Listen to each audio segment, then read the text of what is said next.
우리 사도신경으로 신앙 고백하심으로 5월 24일 새벽 예배를 하나님께 드리겠습니다. 나는 전능하신 아버지 하나님 천지의 창조주를 믿습니다. 나는 그의 유일하신 아들 우리 주 예수 그리스도를 믿습니다. 그는 성령으로 잉태되어 동정녀 마리아에게서 나시고 본디오 빌라도에게 고난을 받아 십자가에 못 박혀 죽으시고 장사된 지 사흘 만에 죽은 자 가운데서 다시 살아나셨으며 하늘에 오르시어 전능하신 아버지 하나님 우편에 앉아 계시다가 거기로부터 살아있는 자와 죽은 자를 심판하러 오십니다. 나는 성령을 믿으며 거룩한 공교회와 성도의 교제와 죄를 용서받는 것과 몸의 부활과 영생을 믿습니다. 아멘.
오늘 우리에게 주시는 하나님의 말씀은 열왕기상 20장 26절에서 34절 말씀입니다.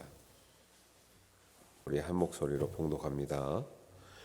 해가 바뀌니 베나닷이 아람 사람을 소집하고 아벡으로 올라와서 이스라엘과 싸우려 하며 이스라엘 자손도 소집되어 군량을 받고 마주 나가서 그들 앞에 진영을 치니 이스라엘 자손은 두 무리의 적은 염소떼와 같고 아람 사람은 그 땅에 가득하였더라. 그때에 하나님의 사람이 이스라엘 왕에게 나와 말하여 이르되 여호와의 말씀에 아람 사람이 말하기를 여호와는 산의 신이요 골짜기의 신은 아니라 하는도다. 그러므로 내가 이 큰 군대를 다 내 손에 넘기리니 너희는 내가 여호와인 줄을 알리라 하셨나이다 하니라. 진영이 서로 대치한 지 7일이라. 일곱째 날에 접전하여 이스라엘 자손이 하루에 아람 보병 10만 명을 죽이매 그 남은 자는 아벡으로 도망하여 성읍으로 들어갔더니 그 성읍이 그 남은 자 2만 7천 명 위에 무너지고 베나닷은 도망하여 성읍에 이르러 골방으로 들어가니라. 그의 신하들이 그에게 말하되 우리가 들은즉 이스라엘 집의 왕들은 인자한 왕이라 하니 만일 우리가 굵은 배로 허리를 동이고 테두리를 머리에 쓰고 이스라엘의 왕에게로 나아가면 그가 혹시 왕의 생명을 살리리라 하고 그들이 굵은 배로 허리를 동이고 테두리를 머리에 쓰고 이스라엘의 왕에게 이르러 이르되 왕의 종 베나닷이 청하기를 내 생명을 살려 주옵소서 하더이다. 아합이 이르되 그대가 아직 그는 내 형제이니라. 그 사람들이 좋은 징조로 여기고 그 말을 얼른 받아 대답하여 이르되 베나닷은 왕의 형제니이다. 왕이 이르되 너희는 가서 그를 인도하여 오라. 베나닷이 이에 왕에게 나아오니 왕이 그를 병거에 올린지라. 베나닷이 왕께 아뢰되 내 아버지께서 당신의 아버지에게서 빼앗은 모든 성읍을 내가 돌려보내리이다. 또 내 아버지께서 사마리에서 만든 것 같이 당신도 다메섹에서 당신을 위하여 거리를 만드소서. 아합이 이르되 내가 이 조약으로 인해 당신을 놓으리라 하고 이에 더불어 조약을 맺고 그를 놓았더라. 아멘. 이스라엘이 이길 수 없는 전쟁을 이기죠. 아합 왕이 하나도 믿음도 없고 하나님을 신뢰하는 것도 없는데도 불구하고 은혜를 주셨다 그랬죠. 그럴 때 우리가 겸손해야 된다. 하나님 우리를 주시는 은혜를 주시는 것은 우리가 꼭 잘해서 주시는 것만이 아니라 오히려 우리가 너무 무지해서 무능력해서 주는 경우도 오히려 제가 볼 때 그게 더 많은 것 같아요. 우리가 얼마나 잘해서 하나님 은혜를 받겠습니까? 우리가 부족한데 거저 주시는 게 은혜죠. 그렇게 이겼기 때문에 하나님의 선지자가 나타나서 반드시 경고를 합니다. 아람 왕이 아람 군대가 내년에 반드시 또 온다. 준비하라는 거죠. 그래서 우리가 너무 승리에 도취해가지고 성공에 도취해서 이제는 내 맘대로 할 수 있구나. 이런 거를 깨달으라고 하나님께서 이기게 하신 게 아니라 내 힘으로 이길 수 없는 전쟁을 하나님 의지할 때 이길 수 있구나. 더 하나님을 전적으로 신뢰하는 그런 믿음 가운데 나가기를 원하시는 거죠. 그래서 말대로 그 이듬해가 되니까 아람 군대가 많이 더 강하게 이제 쳐들어오는 거죠. 근데도 불구하고 하나님은 하나님의 이름이 모욕당했어요. 왜냐하면 그 이스라엘이 이길 때 뭐라 그러냐면 아람 군대가 저들이 믿는 신은 옛날에는 기본적으로 이제 신을 믿으니까 이스라엘 신은 골짜기의 신이고 평지의 신이 아니어서 우리가 골짜기에서 졌다. 저 신은 이스라엘 신은 골짜기의 신이다. 하나님은 어떻게 하는 거예요? 하나님의 이름을 모욕한 거죠. 그래서 하나님의 이름을 망령되이 일컫지 말라 그러잖아요. 하나님의 이름을 함부로 얘기하시면 안 돼요. 그러니까 이제 하나님을 우리 마음대로 이런 하나님이다, 저런 하나님이다. 이게 자꾸 재단하는 거. 특히 더 큰 은혜로 영광을 올려드리면 되는데 축소하거나 멸시하거나 무시하는 이런 태도로 말했다는 거예요. 그러니까 하나님이 이 전쟁을 이기게 하신 이유가 아합 때문에 이기게 하는 게 아니에요. 왜냐하면 이제 28절에 보면 여호와는 산의 신이요 골짜기의 신은 아니라 하는도다. 이러므로 내가 이 큰 군대를 다 내 손에 넘기리라 했거든요. 아합 때문에 이번에도 이긴 게 아니라 산의 신이고 골짜기의 신은 아니다.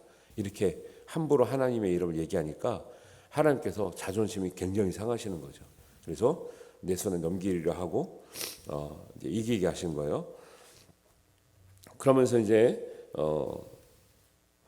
그렇게 지게 되니까 베나닷이 꾀를 낸 거죠. 이게 왜냐하면 두 번이나 지니까 이제는 이제 겁나는 거죠. 이제는 내 목숨이 빼앗기겠구나. 이렇게 해가지고 꾀를 낸 것이 뭐냐면 내가 상복을 입고 아합에게 와서 용서를 구하면 그래도 하나님 믿는 왕들은 착하기 때문에 우리를 살려줄 것이라는 꾀를 낸 거거든요. 진짜 잘못해서 나온 게 아니에요. 근데 그렇게 나왔더니 아방이 뭐라면 그걸 또 받아주고 있네. 예. 그렇게 자기가 죽을 뻔했는데 자기가 이겼다고 마치 자기가 무슨 큰 능력이 있어서 봐준 것처럼 착각을 하고, 예. 그 신하들도 왕의 형제였지 않습니까? 옛날에는 동맹도 맺었고 옛날에는 뭐 이렇게 같이 잘 지내기도 했는데 꼭 우리 북한은 관계가 똑같죠. 우리가 잘해주려 그러면 그때마다 맨날 우리를 괴롭히고 막 폭파하고 막 미사일 쏘고 하면 똑같죠. 그러니까 우리가 또 정신을 바짝 차려야 돼요. 예. 하나님 말씀대로 따라가서 정말 우리가 든든하게 우리 믿음을 지키고, 예. 정말 우리가 단단해지는 게 중요한 거지, 그냥 겉으로 봤을 때 잘해준다고 그게 진짜 잘해주는 게 아니거든요. 그래서 아합 왕이 이 꾀에 넘어가서 그들과 조약을 맺고 그들을 풀어주고 살려줍니다. 이제 문제는 여기서 터지는 거예요. 항상 이제 이 교훈을 봐야 되는 거죠. 그래서 이게 우리 읽지 않았지만 42절에 가면, 이제 주말에는 또 여기 부분을 안 하기 때문에 같이 말씀드려요. 42절에 아합 왕이 베나다를 살려준 것이 이제 하나님 앞에 죄가 된 거죠. 뭐라고 말씀하시냐면, 내가 멸하기로 작정한 사람을 네가 임의로 놓아줬으니 그 목숨을 네가 대신한다.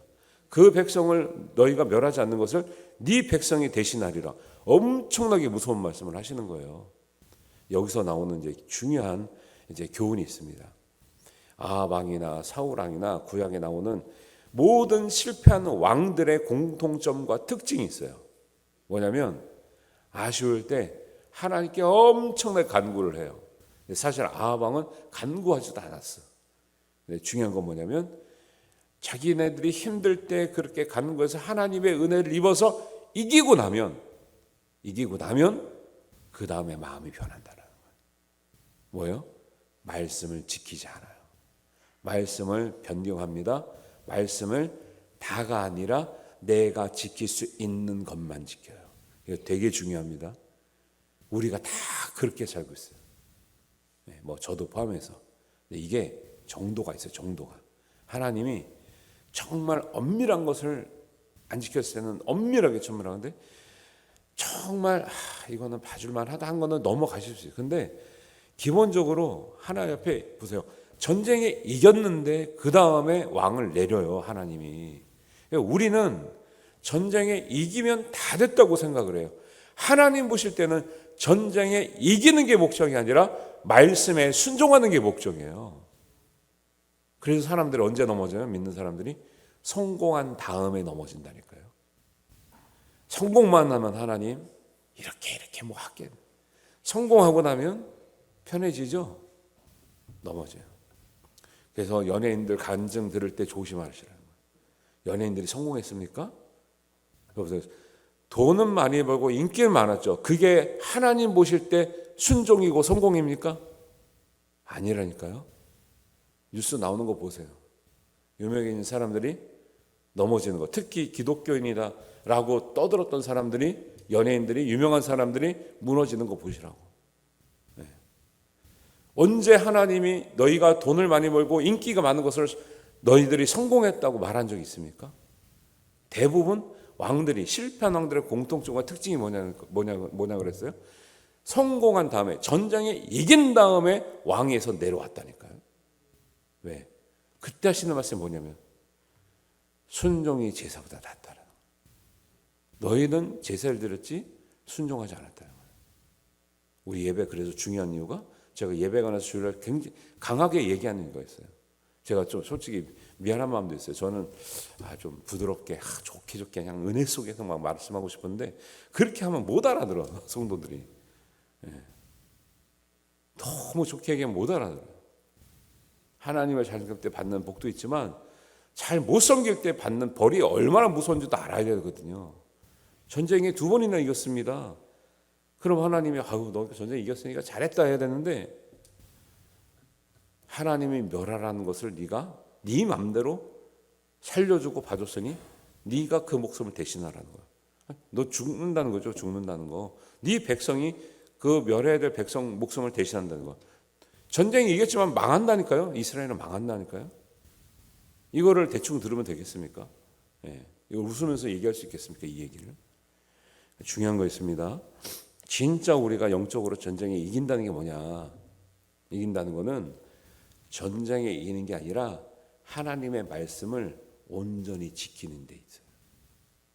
사람들이 성공하고 나면, 위급한 일이 끝나고 나면 뭐 어떻게 되냐면 하나님의 말씀을 들은 대로 행하지 않고 읽은 대로 행하지 않고 변경하고 빼먹고 내가 지킬 수 있는 수준에서 축소해서 지켜요.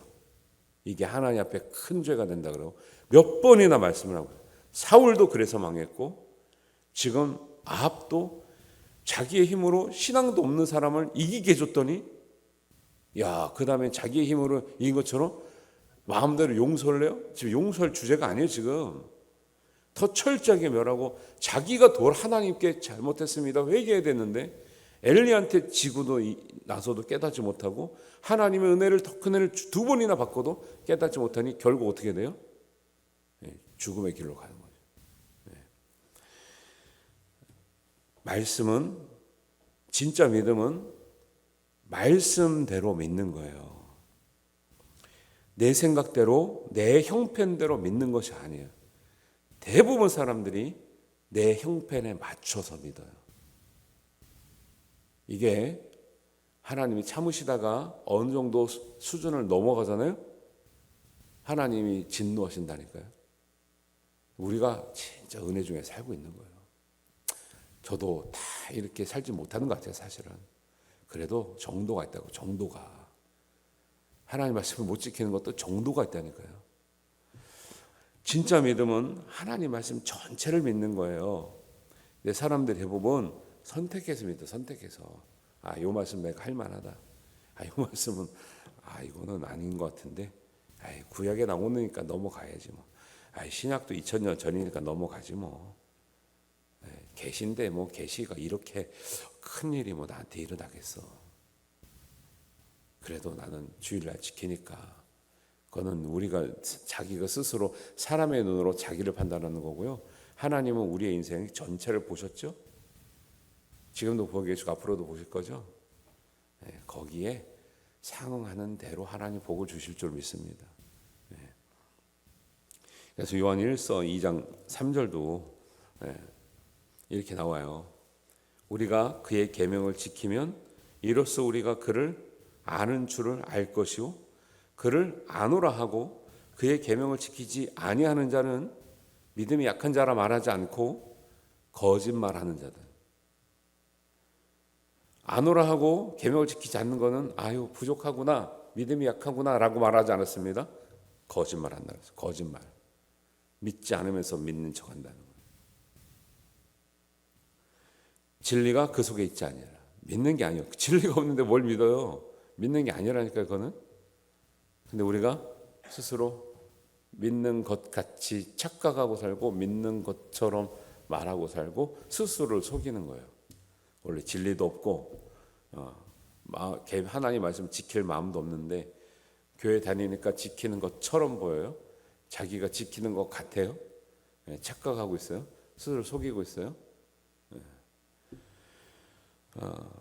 그 안에 산다고 하는 자는, 믿음 안에 산다고 하는 자는 그가 행하시는 대로 자기도 행할지니라. 예수님 말씀하신 대로, 예수님 행하셨던 대로 그렇게 하려고 해도 안 되는 게 있지요, 분명히. 근데 그렇게 살려고 부단히 노력하며 했으며, 예수님 말씀하시고 하나님 말씀 전체가 다 우리가 따라야 될 줄 알고 행하는 것이지, 본질을 따라가는 것이지. 이 말씀은 아닌 것 같아. 이 말씀은 어려워. 이 말씀은 형편 안 맞아. 이 말씀은 이해시 같이 빼고 나서 우리 몇 가지 지키고 있습니까? 실제적으로 10계명 중에 우리 몇 가지 지키고 있어요. 1계명도 지금 1, 2, 3, 4계명도 지금 제대로 못 지켜가지고 하는데, 우리가 하나님 은혜로 전투 부분적인 거에 승리할 수 있거든요. 근데 하나님 전체 전쟁에서 이긴다는 건 뭐냐면, 전투에서는 은혜로 이길 수 있어요. 우리의 믿음이 부족해도. 그런데 진짜 전쟁에 이기는 건 뭐냐면 하나님의 말씀을 철저하게 지킬 수 있을 때 전쟁에서 이겼다고 인정해 주시는 거예요. 우리의 길지 않는 인생. 믿음이 진짜 하나님 나라가서 영광을 받고 예수님의 옆에 보좌의 자리에 앉아서 계시록에 보면 뭐라 하냐면 12 제자에게만 주는 게 아니라 믿음으로 승리한 사람에게 예수님 옆에 앉아가지고 천하 만국을 다스릴 영광의 자리에 앉는 사람이 말씀을 부분적으로 지키고 변경하면서 지키고 자기가 지킬 수 있을 때만 지키는 그런 사람이겠냐는 거예요. 그래서 좀 고민 많이 하고 있어요. 요한계시록 언제 해야 되나. 14만 4천 명은 진짜 적은 수가 될 수도 있고요. 진짜 하나님 많은 수가 될 수도 있어요. 12민족, 12지파 12,000명씩이면 14만 4천인데 모든 인류를 구원하시겠다는 큰 하나님 계획이 있고 진짜 마지막에 갔더니 지금 뭐 어떤 종파의 14만 4천 이건 말도 안 되는 거고 인류를 통틀어서 진짜 하나님의 말씀을 철저히 지킨 사람은 극소수일 수 있다는 거예요. 그러니까 예수님 보좌에 같이 앉는 거죠. 어떻게 여기서 대충 산 사람을 하나님 보좌에 옆에 같이 앉아가지고 천하 만국을 다스리게 해요? 아니 여러분 같으면 그런 대충 산 사람을 그 자리에 앉혀가지고 천하 만국을 다스리는 영광을 주겠냐는 거예요. 대통령 옆자리에 그것도 아무나 못 앉는데 예수님 옆자리에 천하 만국을 다스리는 철장권세라 그러거든요. 그거를 요한계시록에 그거를 주는데 여기서 대충 산 사람을 마음대로 변경하고 자기가 조금 성공했다고 자랑하고 다니고 옛날에 지키던 것도 안 지키는 그런 사람에게 이걸 줘요? 말도 안 되는 거죠. 그래서 항상 두렵고 떨림으로 우리가 구원을 이루는 거예요. 그게 그냥 강박관념이 아니라 정말 사모하는 마음으로 내가 부족한 것이 많지만 철저히 지키면서 그럼에도 못하는 것은 하나님께 정말 철저히 회개하면서 가면 그때는 이해하셔요. 회개도 없이 조금 자기가 잘났다고 자기가 하는 말이 마치 법처럼 거는 목사님도 똑같고 장로님도 똑같고 권사님도 똑같고 오래 믿은 사람 다 똑같아. 마치 자기가 뭔가 좀 세상적으로 드러나게 하면 그때부터 자기 말이 법이고 나처럼 하라고 그러고 내 말이 하나님 말씀보다 앞서가고 막 이래요. 얼마나 안타까운지 몰라요. 자기 자신을 모르고 스스로 속는 거예요. 그러니까 유명인들이 말하는 거 조심해서 들으셔야 돼요. 그게 끝날 때까지 끝난 게 아니에요. 특히 요즘에 또 많이 나오잖아요. 유명했던 사람들을 실망시키고 옛날에 또 회심했다고 그렇게 간증하고 다니더니 좀 지나면 성공하면 자기의 성공에 취해가지고 다 무너졌는데 들키기까지는 모르는 거예요. 그거를. 근데 나중에 언젠간 드러나거든요. 저런 사람의 찬양과 간증을 우리가 듣고 산 거예요. 그래서 사람은 이 찬송가가 중요한 이유는 여기에서 기록된 사람들은 죽고 나서도 다 검증받은 사람의 간증과 이 가사와 신앙 고백을 담아놓은 거예요. 이게 요즘 찬양 같지는 않지만 그래서 중요한 거예요. 여러분 복음성가 가수들도 다 막 너무 막 생활이 막 이상한 사람들도 많고 간증하는 다니는 사람들도 뭐 그런 사람 많아요. 우리가 조심해야 되는 거죠. 겉으로만 보고 판단하지 말고 진짜 중심에 말씀을 전체를 다 우리가 지키려고 하는 전쟁에 이기는 것보다 하나님의 말씀에 정말 천천히 순종했는가를 볼 수 있는 눈. 그리고 하물며 전쟁에 져도 괜찮다니까요. 여러분 세상에서 성공하지 않아도 괜찮다니까요. 말씀을 지켜냈다면. 그럼 하나님이 너는 세상에 쓰러졌냐? 넘어졌냐? 실패했냐? 너 진 거 아니야. 실패한 거 아니야. 나는 너를 이긴 자로 본다. 나는 너를 성공자로 본다. 언제요? 말씀에 순종하면. 근데 대부분 넘어지는 왕들이 실패한 왕들이 뭐라 그랬어요? 전쟁에 이겼는데 말씀에 순종하지 않아서 전쟁 이기고 나서 나라가 망하고 자기가 죽었고 왕 위에서 내려왔다니까요. 그럼 반대로 말씀에 순종했다면 전쟁이 졌지만 하나님께서 일으켜주시고 왕자를 지켜주시고 백성을 살려줄 줄 믿습니다. 이거예요. 이걸 바라보시는 거예요. 성경을 보면서. 이거 놓치면 우리도 똑같습니다. 겉으로는 화려하고 성공했는데 하나님 나라 가서는 너는 진짜 실패자다. 그런 소리 들을 수 있어요. 그래서 오늘 말씀 기억하시고 하나님 앞에서 진정한 온전한 성공자, 온전한 승리자가 되기 위해서 말씀을 온전히 믿고 순종할 수 있는 우리가 되시길 바랍니다. 기도하겠습니다. 하나님 아버지 은혜를 감사합니다. 오늘 짧은 말씀을 통해서도 하나님, 우리가 하나님 앞에서 어떻게 온전히 정말 성공자로 승리자로 서야 되는지를 우리가 배웠습니다. 말씀을 온전히 믿게 하시고 말씀대로 믿게 하시고 내 생각이나 내 형편대로 믿는 것이 아니라 부분을 선택해서 믿는 것이 아니라 하나님의 온전하신 말씀 그대로를 믿고 순종할 수 있는 은혜를 허락하여 주옵소서. 믿음을 허락하여 주옵소서. 우리도 부단히 노력하며 날마다 깨어있게 하여 주옵소서. 그래서 하나님 나라에서 진정으로 인정받고 하나님 칭찬 듣는 하나님의 그 영광의 보좌에 같이 앉을 수 있는 아버지 하나님 은혜를 허락하여 주시옵소서. 그 믿음으로 기꺼이 살다가 하나님께 부름받는 우리의 인생 되게 하여 주시옵소서. 예수님의 이름으로 기도하옵나이다. 아멘.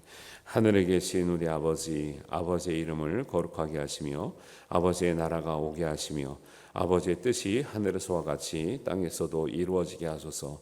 오늘 우리에게 일용할 양식을 주시고 우리가 우리에게 잘못한 사람을 용서하여 준 것 같이 우리 죄를 용서하여 주시고 우리를 시험에 빠지지 않게 하시고 악에서 구하소서.